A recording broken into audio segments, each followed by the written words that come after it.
Pessoal, seguinte, a gente observou que quando a gente lida com contestação, que é o objetivo nosso também nesse bloco de aula, ali nós concentramos toda a defesa de mérito possível, aonde ele, cidadão réu, comparece buscando justamente o quê? A improcedência do pedido do autor. Beleza.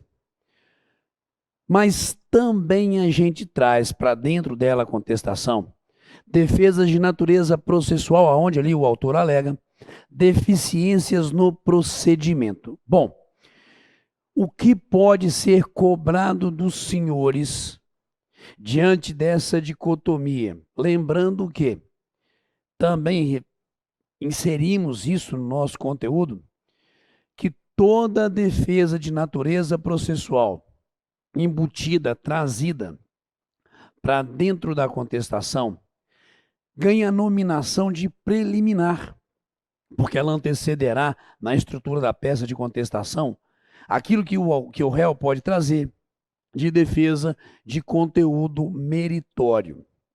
Bom, diante disso, senhores, diante dessa realidade, eu gostaria que os senhores me acompanhassem, por gentileza, nele, artigo 337, novamente, está ali. Incumbe ao réu, antes de discutir o mérito, por isso, a nominação preliminar. Percebam que nós temos aqui 13 incisos, ok? E o que eu preciso de vocês nesse momento do nosso curso é o seguinte: identificação de cada uma dessas matérias.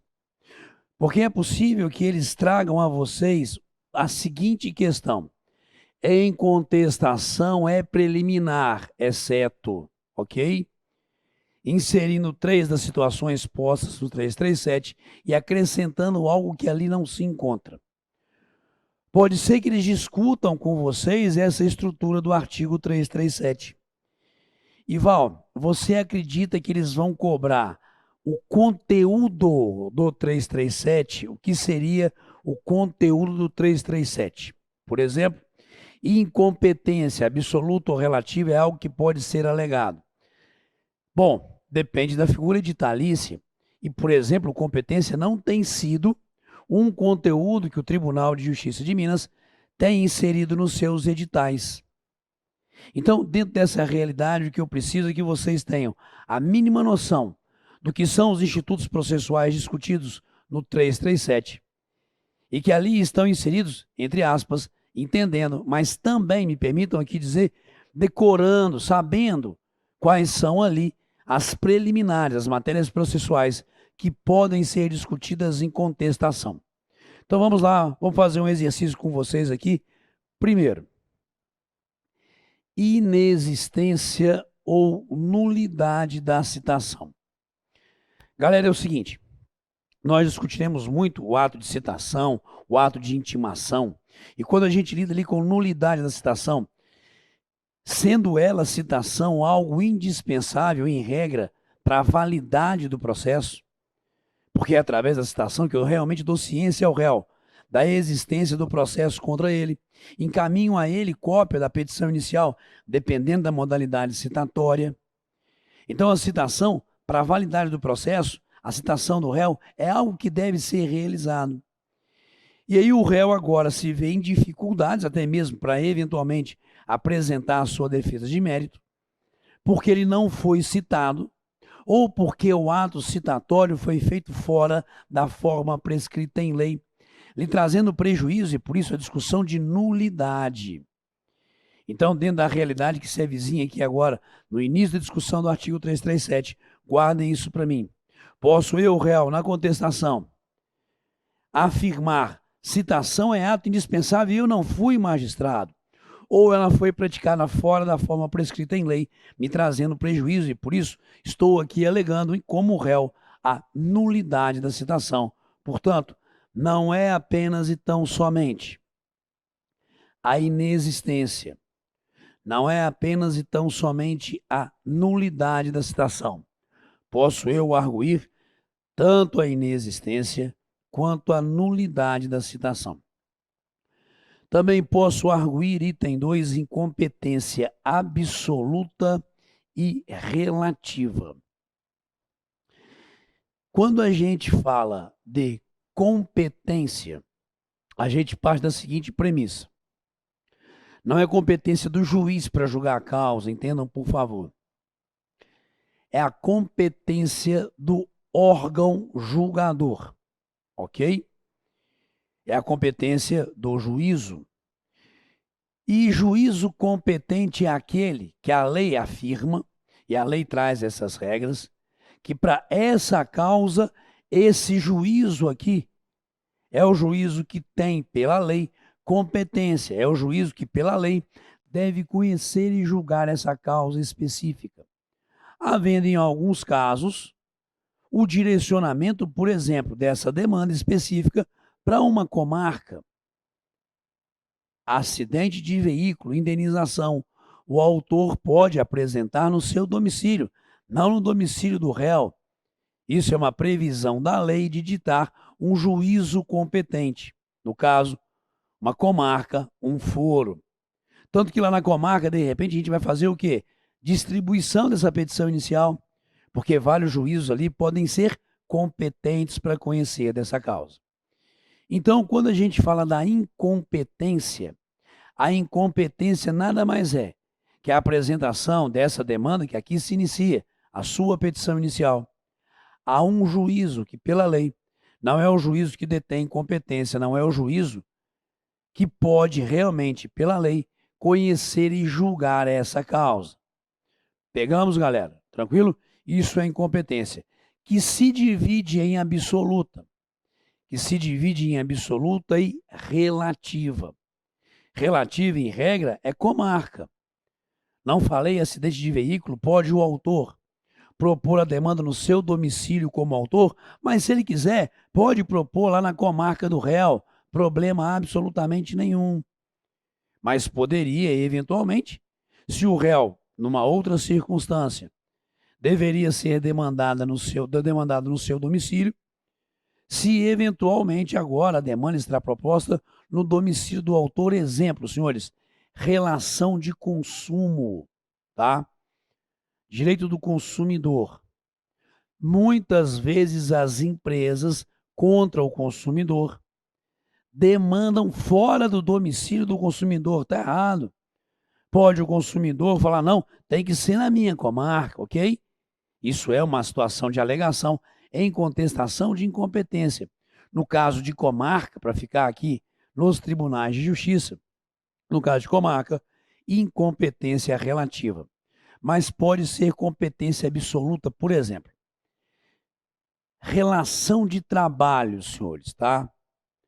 Deve ou não ser julgada lá na Justiça do Trabalho. Demanda que envolva a regra, a União, Justiça Federal.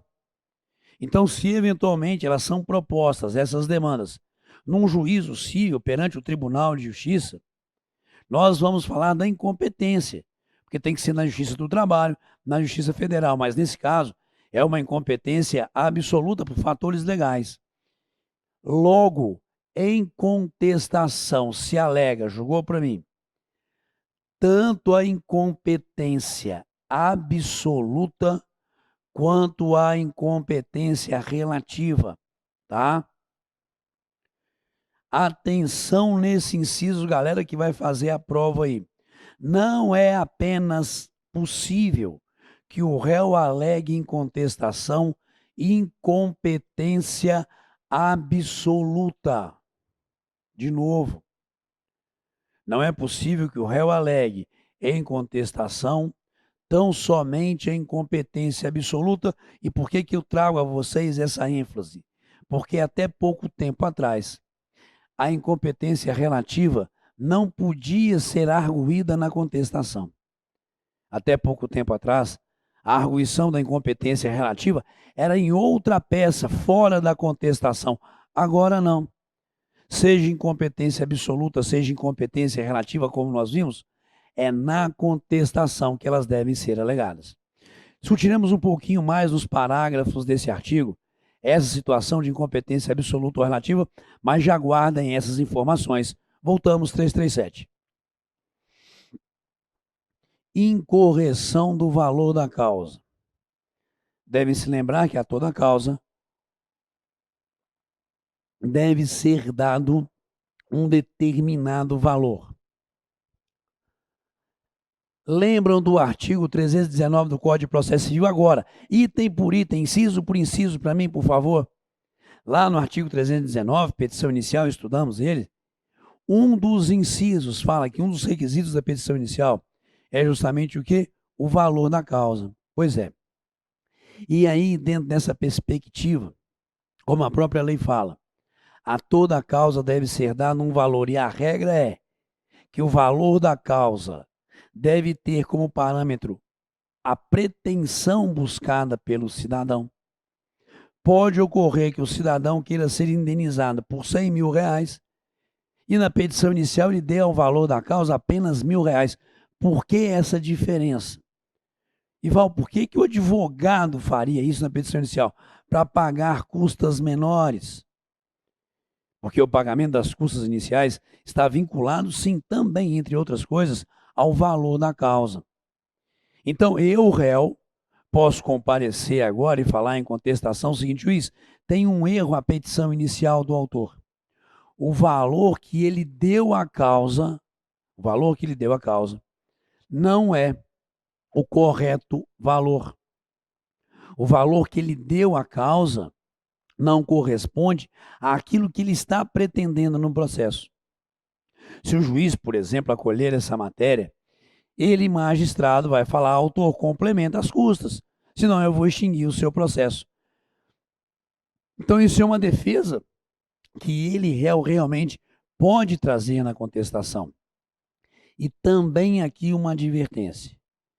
Até o vigor do novo código, não era lícito a ele, réu, na contestação, discutir o valor da causa, tal como a incompetência relativa tinha que ser em outra peça processual. Razão pela qual aqui agora voltamos. Também em contestação há de ser discutida essa incorreção do valor da causa. Senhores, item 4.